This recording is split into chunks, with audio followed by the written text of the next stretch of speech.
Now the Three Martini Lunch with Greg Corombos and Jim Garrity.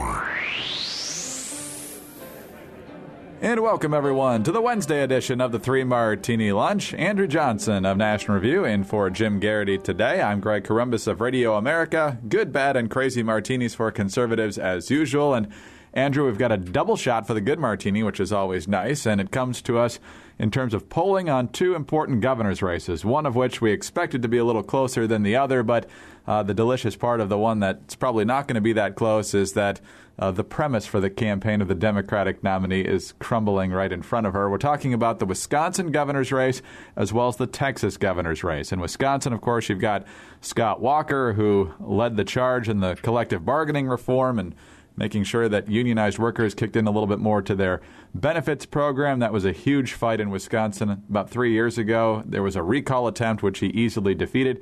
But he had been shown to be in a pretty tight re-election fight, most likely against Democrat Mary Burke, who is pretty much beholden to the unions. But a new St. Norbert's College and Wisconsin Public Radio poll shows Scott Walker with a 16-point lead, 56-40 among likely voters, 55-40 among registered voters, and that's good for two reasons. Number one, he's way above 50, and number two, obviously, he's got a big lead. Down in Texas, Greg Abbott, the Attorney General, is by far the favorite in this race against Wendy Davis, who is running basically on the heels of her fight to protect late-term abortions down in Texas. But in a new poll, the favorability ratings definitely favor Abbott. Overall, 40-27. Davis underwater, 47% unfavorable to 33% favorable. But here's the fun part, Andrew. Among women, Abbott, 35% favorable, 27% unfavorable. For Wendy Davis, 32% favorable, 46% unfavorable. So two great polls to start the day out here. Yeah, so I guess we'll start in Wisconsin. Like you said, Scott Walker, he faced a recall, as we all know, a few years ago. This would be his third election in 4 years. And you would think maybe facing a recall, he'd be having another tough race. There was one poll about a month or so ago that showed him being pretty close. But this one just shows him kind of blowing Burke out of the water. Now, probably once Election Day ramps up and all the ads are out there and everything, it'll tighten up a little bit. But, I mean, if you're Scott Walker and you're in a purplish state and you faced a recall earlier, you have to be feeling pretty good about a 15-point lead and the fact that Burke really isn't cutting into his lead. I was reading the other day, the Madison campus newspaper had a whole editorial that was basically saying Burke should just close shop and give up. Look, we're not big Walker fans, but Burke just isn't going to be able to keep up with him, keep up with his popularity, be able to keep up with the reforms he's instituted thus far. So what was probably going to be a challenge for Burke is now even a bigger uphill climb for her. But meanwhile, over in Texas, sort of the whole war on women meme and Wendy Davis being the champion of women isn't quite panning out as the polls are indicating. I mean, 46% unfavorable among women in Texas, so effectively half of women don't agree with her, and she's apparently the voice of women. Greg Abbott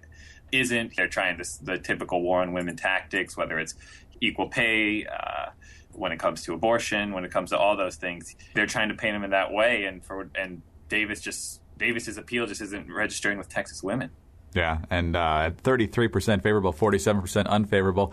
I haven't seen the actual matchup poll on this race, but based on what we see here and in other polls we've already seen earlier, it doesn't look like she's going to get much traction.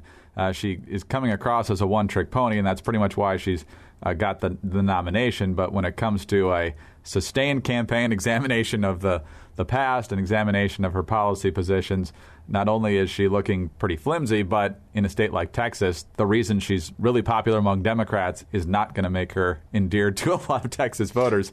As much as the Democrats want to turn it blue, it's not blue yet. Yeah, exactly. She's more of a national political celebrity than perhaps a Texas celebrity, and this all plays into, again, the whole narrative that they're going to turn Texas blue. This is the year they're going to do it.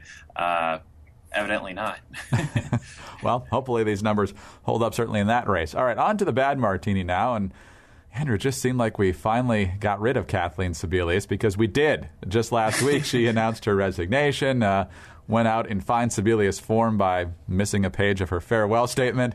We thought she was going to head off into the political sunset. Even liberal publications were saying, this is probably the end of her political career.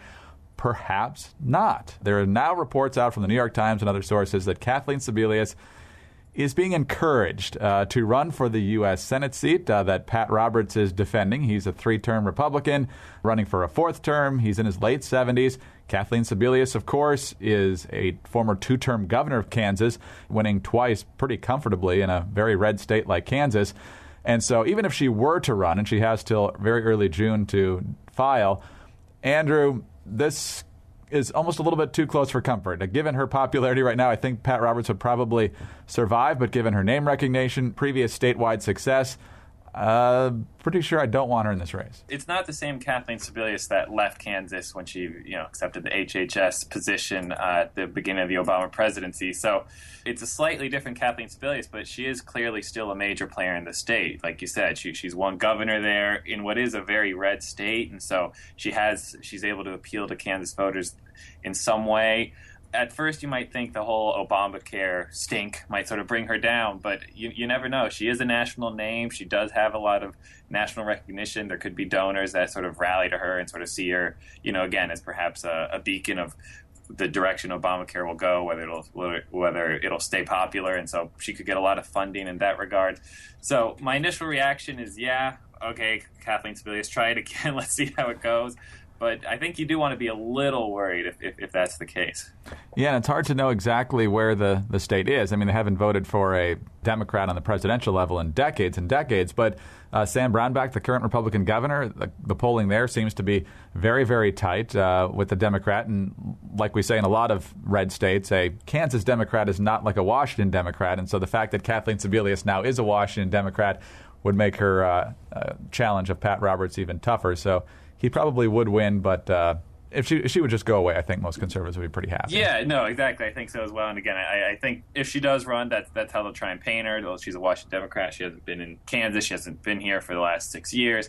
But again, she is a big name, and big names always are scary, and you never want to take them for granted. So I'm not going to lose too much sleep over it, but it is something to keep in mind. Given how much she's probably burned out from the 5+ years as being HHS that's secretary. What I'm just more surprised about that. She has the energy to sort of give it another go. I thought she would have wanted to, take it easy at least for a little bit longer, not jump right in. Yeah, my suspicion is she'll end up not deciding to jump into this against a well-funded and relatively popular incumbent. So, all right, on to the crazy Martini and another person we had hoped would go away, but apparently has not, and that's former New York City Mayor Michael Bloomberg, who, of course, is very big on restricting many different things in our lives, but apparently his biggest issue is guns, as we've seen in previous campaigns around the country. He and his political action committee have inserted themselves into congressional and Senate and even gubernatorial races around the country. We saw it in the Virginia governor's race last year to some extent. He's basically trying to get behind the fiercest gun control advocates that he can find, and he's even willing to go after Democrats who aren't good on the issue from his perspective, saying that if you agree with me on 99% of other issues, but you're not good on guns, I'm still going to go after you because that's the one that really matters. So it's possible he could annoy a few Democrats, but he's really going after conservatives here, Andrew, and it's hard to know exactly what his track record has been. It seems to be mixed at best, but for him to be a fly in the ointment in all these races certainly isn't going to be any fun. He's pledging a $50 million contribution to these midterms to basically support gun control advocates, like you said, whether on either side of the party, in either party, but it'll most likely be geared towards conservatives. So I'm just surprised by sort of his arrogance in the sense that he's pretty sure that this effort is going to get him into heaven. He told the New York Times when they asked him, what do you think about your legacy as a gun safety expert? He says, well, I'm telling you, if there is a God, when I get to heaven, I'm not stopped to being interviewed. I'm heading straight in. So apparently he sort of read something that indicated his efforts are bound to get him through the pearly gates. But gun control, like you said, it's a mixed bag. Sure, maybe it worked in some places, but in Colorado, we had that recall a year ago of those state senators. It strikes me as one of those things that, as we were talking about a year ago, Michael Bloomberg maybe isn't the best face to have on this thing. Maybe he this is an effort he truly believes in, but his name just, I don't think, is the best one to have attached to it if that's what he's looking to do. But hey, he has $50 million he wants to spend on it, and I say go for it. Let's see how it pans out in states like Arkansas, Louisiana, Alaska, all those red state Democrats. Let's see how they feel about it. Yeah, as Jim Garrity is fond of saying, whenever Bloomberg's gun control advocacy comes up, it's pretty easy for him to take that position when for the last 12 years, and perhaps now to some extent, given the fact that he can afford it, he's had a very heavily armed detail. So he personally probably doesn't need a gun, but other people who want to protect themselves probably do. Exactly, and I just don't think he's the right face for this sort of thing. And I think he's had more losses than victories over the past year or so. But again, he's revving up to do it again. Well, he couldn't even get it done in the U.S. Senate last year, so whether he can affect that much change in purple or even red states is yet to be seen. But we will see. Andrew, great to have you with us today. We'll talk to you later. Thank you. Have a good one. You too. Andrew Johnson of National Review, and for Jim Garrity today, I'm Greg Corumbus of Radio America. Thanks for being with us, and be sure to join us on Thursday for the next 3 Martini Lunch.